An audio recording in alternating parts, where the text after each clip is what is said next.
સ્તવન કરું, સ્તવન કરું, સ્તવન કરું ઈસુ તારું. વચન સુણીને ગ્રહણ કરું સહુ, તેને પંથે ચાલું. સ્તવન કરું, સ્તવન કરું, સ્તવન કરું ઈસુ તારું. વાલા મિત્રો, નમસ્કાર. સ્તવન કાર્યક્રમમાં આપ સૌનું સ્વાગત છે. મને આશા છે કે આ અભ્યાસ દ્વારા તમે ઈશ્વરના વચનોમાં વૃદ્ધિ પામી રહ્યા હશો. મિત્રો, આપને યાદ હશે કે સ્તવન કાર્યક્રમમાં આપણે થેસાલોનિકીઓને લખેલા પાઉલના બીજા પત્રનો અભ્યાસ કરી રહ્યા છીએ. ગત અભ્યાસમાં આપણે ખ્રિસ્ત વિરોધી વિશે શીખ્યા. આજે આપણે બીજો થેસાલોનિકી બીજો અધ્યાય 9 થી 17 કલમોના અભ્યાસમાં આગળ વધીશું. મિત્રો, દુનિયા માને કે ના માને, પણ એક વાત સાચી છે કે ફક્ત ઈશ્વર જ આ દુનિયાનું સંચાલન અને નિયંત્રણ કરે છે. માનવ ઇતિહાસમાં શૈતાન ઘણી વખત પોતાની યોજના પૂર્ણ કરવાનો પ્રયાસ કરી ચૂક્યો છે, પણ ઈશ્વરે તેને રોક્યો છે અને ઈશ્વર તેને યોગ્ય સમય સુધી અટકાવતા રહેશે.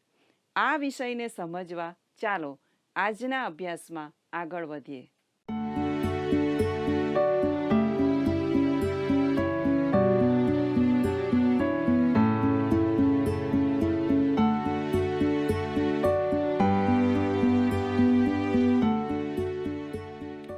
મિત્રો, સ્તવન કાર્યક્રમ દ્વારા આપને મળતા મને ખૂબ જ આનંદ થાય છે.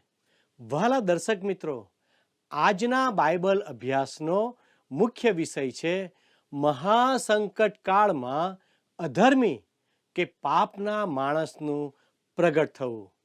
તો ચાલો આપણે બીજો થેસાલોનિકી તેનો બીજો અધ્યાય તેની 9મી કલમ વાંચીએ.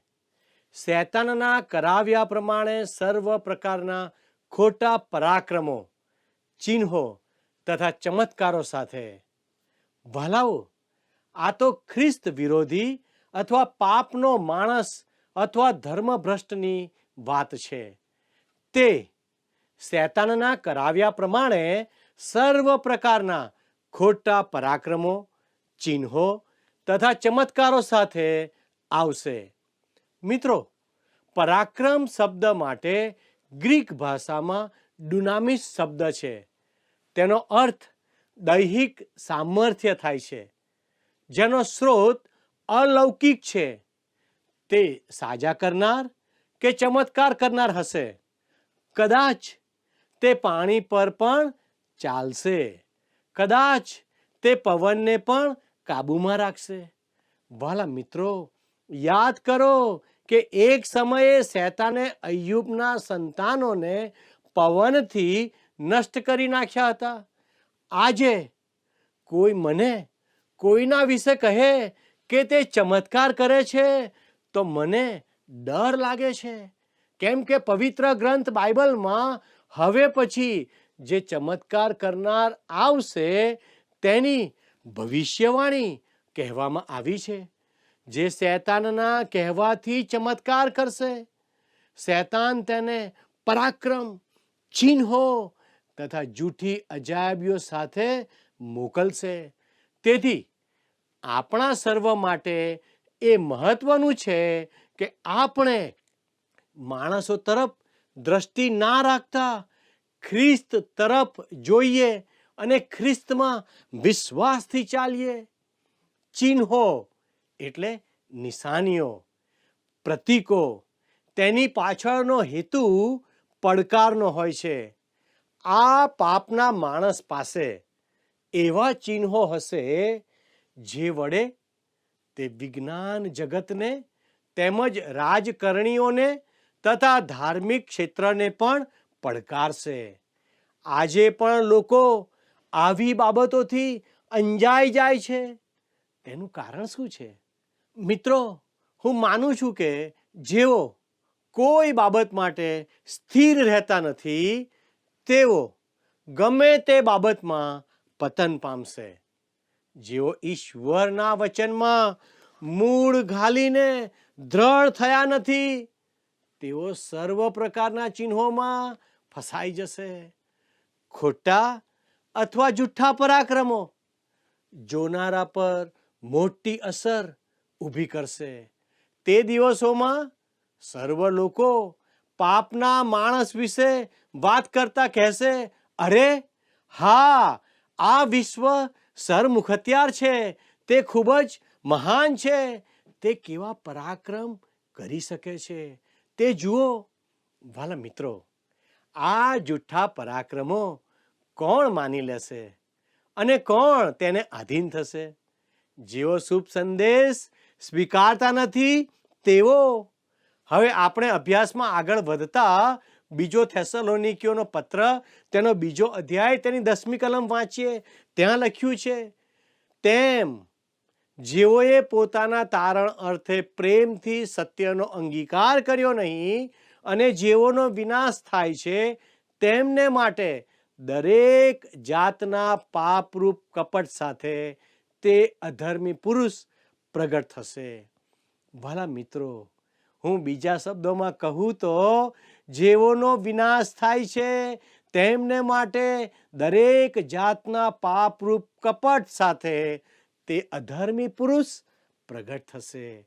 કેમ કે તેઓએ પોતાના તારણને અર્થે પ્રેમથી સત્યનો અંગીકાર કર્યો નહીં.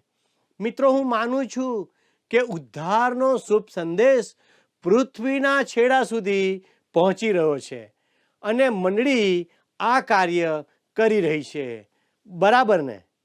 જ્યાં કોઈ વ્યક્તિ જઈ શકે નહીં, ત્યાં રેડિયો, ટીવી અને મોબાઈલ દ્વારા શુભ સંદેશ પહોંચી રહ્યો છે. પણ એવા લોકો હશે કે જેઓ શુભ સંદેશ સાંભળશે પણ તેના સત્યનો નકાર કરશે. વાલા મિત્રો, બીજો થેસલોનિકીઓનો પત્ર, તેનો 2 અધ્યાય, તેની 11મી કલમ જણાવે છે, જેઓએ સત્ય પર વિશ્વાસ કર્યો નહીં પણ અધર્મમાં આનંદ માણ્યો, તે સર્વને દોષિત ઠરાવવાને માટે ઈશ્વર દુનિયાને અસત્ય માનવા દેશે. શા માટે ઈશ્વર આવું થવા દે? શું ઈશ્વર આવું કરે તે ખોટું નથી? વાલા મિત્રો, ઈશ્વરે મિસરના રાજા ફારૂનું હૃદય હઠીલું કર્યું હતું, તેવું જ કરશે. ફારૂન કંઈ ઇઝરાયેલ પુત્રો માટે રુદન કરતો નહોતો અને તેમને છોડી મૂકવા ઝંખતો નહોતો અને ઈશ્વરે તેના સારા ઈરાદાઓથી તેને રોકી રાખ્યો નહોતો. ફારૂન તો ઇઝરાયેલીઓને જવા દેવા ઈચ્છતો ન હતો અને ઈશ્વરે તેને નિર્ણય કરવા દબાણ કર્યું હતું. ઈશ્વરે તેને એવી સ્થિતિમાં મૂકી દીધો કે તે દ્વારા તેના હૃદયમાં જે હતું તે બહાર આવ્યું. ઘણા લોકો ઈશ્વર માટે અડગ પગલું ભરતા નથી, તેઓ શુભ સંદેશ સાંભળતા નથી. ઈશ્વર કૃપા દ્વારા પોતાનું વચન લોકોને આપે છે, પણ લોકોને તે જોઈતું નથી. ઈશ્વરનું વચન જેઓ સાંભળે છે પણ સ્વીકારવા નકાર કરે છે, તેઓને ઈશ્વર મોટી મૂંઝવણમાં મૂકે છે. તેઓ ખોટી આશા રાખે છે, કેમ કે તેઓ સત્ય સ્વીકારતા નથી. પછી તેઓ જૂઠી બાબતો પર ભરોસો કરવા માંડે છે. આજે ઘણા લોકો ઈશ્વરની આરાધના કરવા પ્રભુ મંદિરોમાં જતા નથી, પણ તેઓ ખોટી માન્યતાવાળા પંથોમાં ભાગ લેવા માંડે છે. ઘણા દુર્મત ફેલાવનાર કે ખોટા પંથવાળા એવા લોકોના ઘરે પહોંચી જતા હોય છે, કારણ કે તેઓને ખબર છે કે આ નબળા વિશ્વાસીઓ પ્રભુ મંદિરમાં ભજન કરવા માટે જતા નથી. વાલા દર્શક મિત્રો, પ્રભુના વચનોમાં રસ ન હોવાથી તેઓ પ્રભુના મંદિરમાં જતા નથી. જો તેઓ ઈશ્વરના વચનના સત્યને શીખવા માટે જતા નથી તો તેઓ ગમે તે બાબતને જૂઠ માની લેશે. મિત્રો, આપણે સાવધાન રહેવાની જરૂર છે. જો કે પ્રભુ મંદિરમાં જતા કેટલાક લોકો એવા પણ છે જેઓ ઈશ્વરનું વચન સાંભળે છે પણ પછી તેને આધીન થતા નથી. પરિણામે તેઓ પણ દુર્મતવાળા પંથોમાં જોવા મળે છે. તેઓ ઈશ્વરનું સત્ય વચન ન આપનાર વક્તા તરફ આકર્ષાઈ જતા હોય છે. જે લોકો સત્યનો નકાર કરે છે તેઓ જુઠ્ઠી બાબતો પર વિશ્વાસ કરે છે. ઈશ્વર પણ ઘેટાને બકરાથી જુદા કરે છે. ઈશ્વર તે માટે ઉત્તમ રીત અપનાવે છે.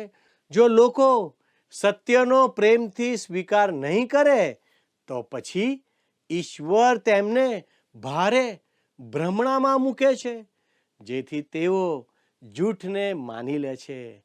હવે જૂઠ શું છે? વાલા મિત્રો, ખ્રિસ્ત વિરોધીનું જૂઠ એ છે કે ઈસુ ખ્રિસ્ત પ્રભુ નથી. તેમણે પોતા વિશે જે કહ્યું છે તેવા તે નથી.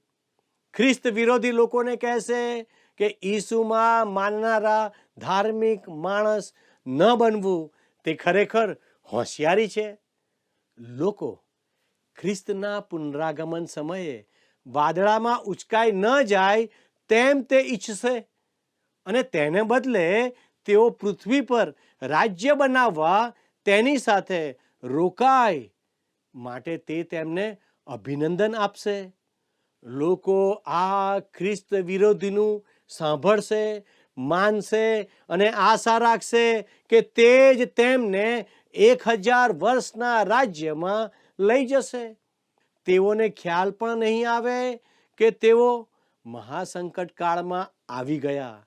લોકો આવું જૂઠ માની લેશે કેમ કે તેમણે સત્યને માન્યું નહીં.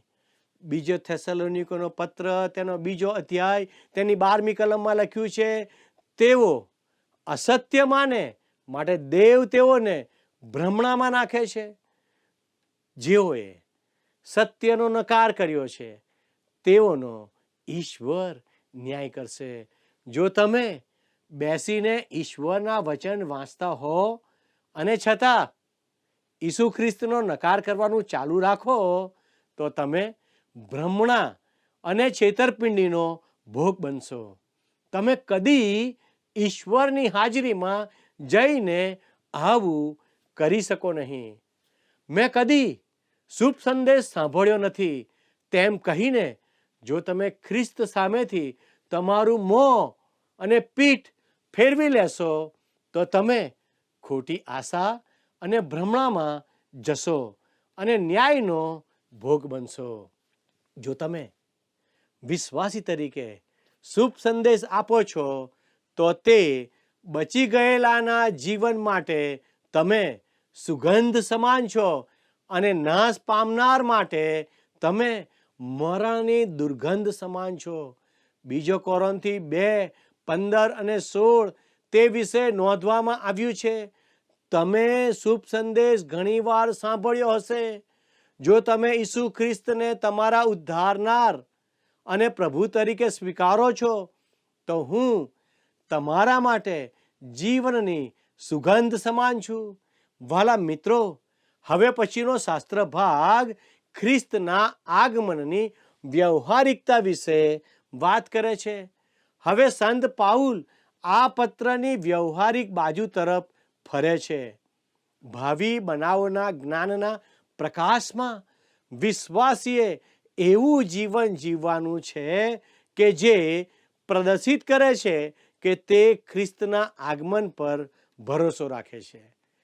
ખ્રિસ્તના આગમનમાં વિશ્વાસ કરવાનો અર્થ એ નથી કે આપણે બહાર દોડી જઈને આકાશ તરફ જોઈને કહીએ કે હા, ઈસુ પાછા આવશે તેવી હું આશા રાખું છું. તે તો મૂર્ખતા સમાન છે. જો વ્યક્તિ ખ્રિસ્તના પુનરાગમન પર ભરોસો રાખતી હશે તો તે 3 રીતે પ્રદર્શિત કરશે. પહેલું, ઈશ્વરના વચન દ્વારા. બીજું, પોતાના વ્યવહાર દ્વારા. ત્રીજું, કાર્ય પ્રત્યેના તેના વલણ દ્વારા. મિત્રો, વિશ્વાસીઓએ ઈશ્વરના વચનમાં સ્થાપિત થવાનું છે. બીજો થેસાલોનિકીનો પત્ર તેનો 2 અધ્યાય 13 અને 14 કલમ જણાવે છે, પણ ભાઈઓ, તમે પ્રભુને પ્રિય છો, તમારે વિશે સદા દેવની સ્તુતિ કરવાને અમે બંધાયેલા છીએ, કેમ કે આત્માના પવિત્રીકરણ વડે તથા સત્ય પરના વિશ્વાસ વડે તારણને અર્થે દેવે તમને આરંભથી પસંદ કર્યા છે, અને એટલા માટે તેણે તમને આપણા પ્રભુ ઈસુ ખ્રિસ્તનો મહિમા પામવાને અર્થે અમારી સુવાર્તા દ્વારા તેડ્યા છે. વાલા દર્શક મિત્રો, હું માનું છું કે આ 2 કલમોમાં ઉદ્ધારનું પૂરેપૂરું ચિત્ર જોવા મળે છે. પ્રથમ બાબત, તારણને અર્થે પસંદ કર્યા છે. રોમનોના 8મા અધ્યાયમાં 28 થી 31મી કલમમાં આ બાબત સ્પષ્ટ રીતે દર્શાવે છે. વળી આપણે જાણીએ છીએ કે જેઓ દેવના ઉપર પ્રેમ રાખે છે, જેઓ તેના સંકલ્પ પ્રમાણે તેડાયેલા છે, તેઓને એકંદરે સઘળું હિતકારક નીવડે છે. કેમ કે જેઓને તે અગાઉથી જાણતો હતો, તેઓને વિશે તેણે અગાઉથી ઠરાવ્યું પણ હતું કે તેઓ તેના દીકરાની પ્રતિમા જેવા થાય, જેથી તે ઘણા ભાઈઓમાં જ્યેષ્ઠ થાય. વળી જેઓને તેણે અગાઉથી મુકરર કર્યા, તેઓને તેણે તેડ્યા પણ, અને જેઓને તેણે તેડ્યા, તેઓને તેણે ન્યાયી પણ ઠરાવ્યા, અને જેઓને તેણે ન્યાયી ઠરાવ્યા, તેઓને તેણે મહિમાવંત પણ કર્યા. તો એ વાતો પરથી આપણે શું અનુમાન કરીએ? જો દેવ આપણા પક્ષનો છે, તો આપણી સામો કોણ? વહાલા મિત્રો, 28મી કલમને થાકેલા આત્માને માટે એક પોચા તકિયા સમાન છે. સાચી વાત ને? અહીં પણ પાઉલ એવી જ વાત કરે છે. તારણને અર્થે ઈશ્વરે તમને આરંભથી પસંદ કર્યા છે. આ અજાયબ લાગે, પણ આપણે માનવું જ રહ્યું. ચાર્લ્સ સ્પર્જન નામના પ્રખ્યાત ઉપદેશક આ બાબતને આ રીતે કહે છે: મને ખુશી છે કે ઈશ્વરે મને હું અહીં આવ્યો તે પહેલા પસંદ કર્યો, કેમ કે જો હું અહીં આવું ત્યાં સુધી તે થોભ્યા હોત, તો તેમણે મને કદી જ પસંદ ના કર્યો હોત. તેનો અર્થ કે જ્યારે તમે ઈસુ ખ્રિસ્ત પર વિશ્વાસ કરો છો, ત્યારે તમે ઈશ્વરને આશ્ચર્ય પમાડતા નથી. પણ સિક્કાની બીજી બાજુ પણ છે. તે ચાહે તે આવે, જે ચાહે તે એટલે પસંદ કરેલા, અને જે ન ચાહે તે એટલે પસંદ નહીં કરેલા લોકો. ઈસુએ કહ્યું, જો કોઈ તરસ્યો હોય તો તે મારી પાસે આવીને પીએ, જે યોહાન 7:37 નોંધવામાં આવ્યું છે. વાલા દર્શકો, આ તો ઉદ્ધારની કાયદેસરની દેન છે. એક ગંભીર, ચોક્કસ અને ગૂંચવણ વિનાની આ જાહેરાત છે. જો તમે ન આવો તો એનું કારણ એ નથી કે તમે નાપસંદ છો, પણ તેનું કારણ એ છે કે તમે તરસ્યા નથી. એનો અર્થ કે તમારે ઉદ્ધારનારની જરૂર છે તેવું તમે માનતા નથી. જો તમે તરસ્યા છો તો તમે ઈસુ ખ્રિસ્તની પાસે આવશો. બીજી બાબત, આત્માના પવિત્રીકરણ વડે તારણને અર્થે પસંદ કર્યા છે. આ તો ભૂતકાળ તરફ પાછું જોવાનું છે, અને હવે આત્માના પવિત્રીકરણની વાત વર્તમાન તરફ દ્રષ્ટિ કરે છે. તમે સ્થાન અને વ્યવહાર બંને રીતે પવિત્રીકરણ પામ્યા છો. એટલે કે જ્યારે તમે પ્રભુ ઈસુને તમારા ઉદ્ધારનાર તરીકે સ્વીકાર્યા, ત્યારે તમે ખ્રિસ્તમાં છો. આ સ્થાનનું પવિત્રીકરણ છે, તે ઉદ્ધારનો ભૂતકાળ છે. પછી પવિત્રીકરણની વ્યવહારિક બાજુ પણ છે, જેને તમારા જીવન સાથે સંબંધ છે. ઈશ્વરના પવિત્ર આત્મા વડે તમારે કૃપામાં વૃદ્ધિ પામવાનું છે. ત્રીજી બાબત, સત્ય પરનો વિશ્વાસ. તેનો અર્થ કે વિશ્વાસીને ઈશ્વરના વચનનો અભ્યાસ કરવાનો છે. તે રીતે તેણે વૃદ્ધિ અને વિકાસ પામવાનું છે. ચોથી બાબત, પ્રભુ ઈસુ ખ્રિસ્તનો મહિમા પામવાને અર્થે. આ તો ભવિષ્ય છે. તે મંડળીનું આકાશગમન અથવા વાદળામાં ઉચકાઈ જવું દર્શાવે છે. 1 યોહાન 3:2 લખ્યું છે, વાલાઓ, હાલ આપણે દેવના છોકરા છીએ અને આપણે કેવા થઈશું તે હજી સુધી પ્રગટ થયું નથી. આપણે એટલું તો જાણીએ છીએ કે જ્યારે તે પ્રગટ થશે ત્યારે તેના જેવા આપણે થઈશું, કેમ કે જેવો તે છે તેવો આપણે તેને જોઈશું. એ જ રીતે કોલોસી 1:27 સંત પાઉલ કહે છે, વિદેશીઓમાં તે મર્મના મહિમાની સંપત્તિ છે તે તેઓને જણાવવા દેવે ચાહ્યું. તે મર્મ એ છે કે તમારામાં ખ્રિસ્ત મહિમાની આશા છે. અહીં ભવિષ્ય તરફ દ્રષ્ટિ છે. આપણી આગળ કેવું મહિમાવંત અને અજાયબ ભવિષ્ય છે. મિત્રો, આ 2 કલમોમાં આપણા ઉદ્ધારનું સંપૂર્ણ ચિત્ર છે. આપણે ઉદ્ધાર પામ્યા છીએ, આપણો ઉદ્ધાર થઈ રહ્યો છે, આપણો ઉદ્ધાર થશે. આ તો ઈશ્વરનું કાર્ય છે. હવે બીજો થેસાલોનિકી 2:15 વાંચીએ. માટે ભાઈઓ, દ્રઢ રહો અને જે શિક્ષણ તમને વચન દ્વારા કે અમારા પત્ર દ્વારા મળ્યું છે તેને વળગી રહો.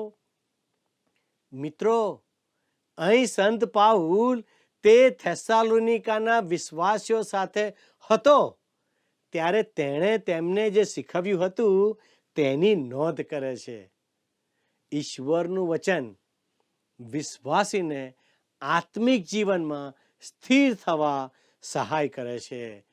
બીજો થેસાલોનિકી 2:16-17 જણાવે છે, હવે આપણો પ્રભુ ઈસુ ખ્રિસ્ત પોતે ને દેવ આપણો બાપ, જેણે આપણા પર પ્રેમ રાખ્યો ને કૃપા કરીને આપણને સર્વકાળનો દિલાસો ને સારી આશા આપ્યા, તે તમારા હૃદયને દિલાસો આપો ને દરેક સારા કામમાં તથા વચનમાં તમને દ્રઢ કરો.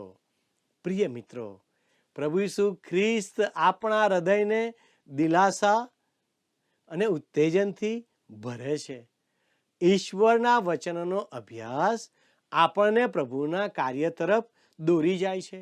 ઈશ્વરનું વચન આપણને દિલાસો જ નહીં પણ બોધ પણ આપે છે. વચનમાં તમને દ્રઢ કરો એટલે ઈશ્વરના વચનમાં આપણને રોપાયેલા અને મૂળ નાખેલા બનાવે, જેથી આપણે સિદ્ધાંતોના પવનથી ફેંકાઈ ન જઈએ પણ આપણા મન અને હૃદય ઈશ્વરમાં કેન્દ્રિત થાય. તે આપણા વાંચન, વિચારો અને માન્યતાઓથી આપણને બચાવશે. આપણે આમ તેમ ફાંફા મારવાના નથી પણ વિશ્વાસમાં સ્થિર થવાનું છે. જો તમે ઈશ્વરના વચનનો અભ્યાસ કરતા નથી તો તમે પ્રભુના પુનરાગમનની રાહ જુઓ છો તે કહેવું છેતરવા સમાન છે. તમારી માન્યતા તમારા જીવનમાં દેખાતી નથી અથવા પ્રગટ થતી નથી. તમે ફક્ત તમારા પોતાના કાર્યમાં જ વ્યસ્ત રહો છો. વાલા મિત્રો, એક દિવસ આપણે પ્રભુની આગળ હિસાબ આપવા ઊભા રહેવાના છીએ. જો તે આવતીકાલે આવવાના હોય તો આજે પણ આપણે તેમના કાર્યમાં વ્યસ્ત રહેવાનું છે. આપણે બારીએ ઊભા રહીને તેમની રાહ જોયા કરવાની નથી. આકાશ તરફ જોયા કરવાનું નથી. તેને બદલે આપણી આજુબાજુ ઈશ્વરનું કાર્ય કરતા રહેવાનું છે. આપણે ઈશ્વરને મળવા તૈયાર રહેવાનું છે. શું તમે તે માટે તૈયાર છો? વાલા દર્શક મિત્રો, આવો આપણે પ્રાર્થના કરીએ. વાલા પ્રભુજી, તમે અમને મદદ કરો કે અમે તમારું વચન વાંચીએ, વાગોળીએ અને અમારા જીવનમાં તેને ઉતારીએ અને અમારા જીવન મારફતે અન્ય લોકો તમારા વચનને નિહાળનાર બની જાય. પવિત્ર પ્રભુ, તમારા વચન પ્રમાણે જીવન જીવવાને માટે અમને મદદ કરો. અમારા દરેક દર્શક મિત્રો પર તમારી આશીષ આપો. અમારી આ પ્રાર્થના ઈસુના નામમાં માંગીએ છીએ. આમેન. વાલા દર્શક મિત્રો, ઈશ્વર આપને સહાય કરો. આમેન. हे ईश्वर पवित्र सर्वसमर्थ स्वामी, मळस्कू थतां જ તુજને છે સલામી. हे ईश्वर पवित्र शक्तिमान दयाळु, धन्य त्रिएक તું ईश्वर कृपाळु.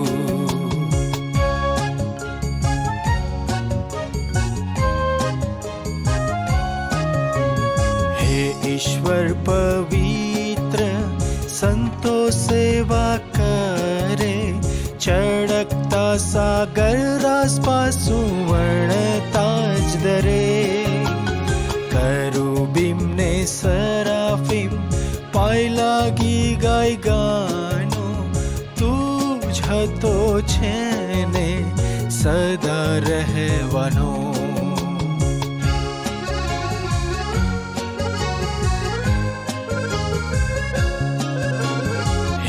ईश्वर पवित्र व्योमे वस्ती तारी, पापी आँख न देखे तुझ महिमा छे बारी. एकलो तुझ पवित्र નથી કોઈ તુજ સમાન, શક્તિમાન પૂર્ણ પ્રેમાળ ને શુદ્ધ નામ. પ્રિય મિત્રો, જે લોકો સત્યને પ્રેમ કરતા નથી અને ઉદ્ધારનો સ્વીકાર કરતા નથી, તેમણે ઈશ્વરના ન્યાયનો સામનો કરવો પડશે. મિત્રો, વિશ્વાસીઓને ઉદ્ધાર માટે ઈશ્વરે પસંદ કર્યા છે, જેથી તેઓ ઈશ્વરના મહિમામાં ભાગીદાર બની શકે. સંત પાઉલ પ્રાર્થના કરે છે કે પ્રભુ ઈસુ ખ્રિસ્ત તેમના પ્રેમ, આશા અને કૃપા દ્વારા વિશ્વાસીઓને શાંતિ આપે, તેમના હૃદયોને મજબૂત કરે અને તેમને વચનમાં અને સારા કાર્યમાં સ્થિર રાખે. મિત્રો, શું તમે વિશ્વાસી વ્યક્તિ તરીકે સંત પાઉલની જેમ અન્ય વિશ્વાસીઓ માટે આવી પ્રાર્થના કરશો? મિત્રો, આજની આપણી બાઇબલ ક્વિઝનો પ્રશ્ન છે, ડુનામિસને ગુજરાતીમાં શું કહેવાય? એ. પરાક્રમ, બી. બળવાન, સી. શક્તિશાળી, ડી. ચમત્કાર. મિત્રો, ગત પ્રશ્નનો જવાબ છે સી. યોએલ. જો અમારા આજના પ્રસારણથી આપને કંઈક શીખવા મળ્યું છે તો જરૂરથી અમને એક મિસ કોલ કરશો અને બાઇબલ ક્વિઝમાં ભાગ લઈને આપેલ પ્રશ્નનો જવાબ આપશો અથવા મેસેજ કરશો.